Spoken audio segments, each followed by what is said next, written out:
Welcome to Cafeteria Learning, Frequently Asked Questions. I'm Jillian Douglas. At the 2018 Association for Talent Development Conference in San Diego, we had the chance to meet with lots of people who were excited about cafeteria learning.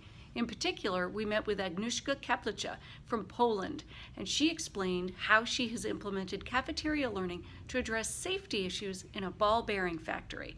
Take a look. This was a factory that produced bearings. Boring, very male-oriented, mainly engineers and technicians. And then they were thrown into an experience that was so extraordinary that they didn't know how to behave. And one of the ideas they developed that there should be like a mascot, or actually it was a mascot, walking around the factory, and after observing a proper safety behavior, the mascot gave a reward or a prize to the person who behaved in this way. But people really wanted to win the prize, and the prize was, a bar of candy or something.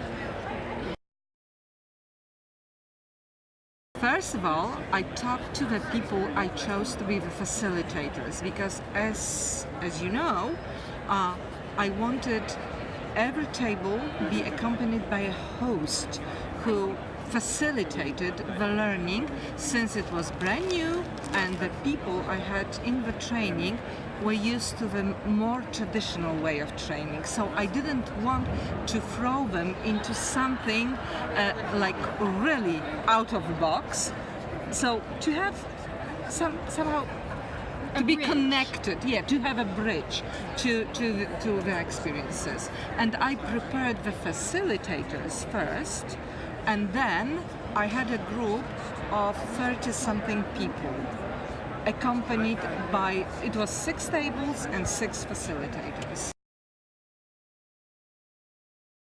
When we started the projects, it was 3.5 years.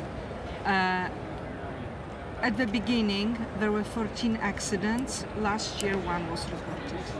So 14 to 1. From 14 to 1 in 3.5 years. And cafeteria learning was one piece. It was a very important piece, because the first thing in safety improvement was to eliminate all the technical dangers that we saw in the factory. It was easy. Well, it was time-consuming and money-consuming, but it was easy. But the second element are behaviors. And then, for behaviors, we'll use the cafeteria learning. Because this was absolutely more difficult to develop ideas how to improve behaviors and how to make people notice that somebody doesn't behave according to the safety standards. And this is a hard industry, you can use your life easily.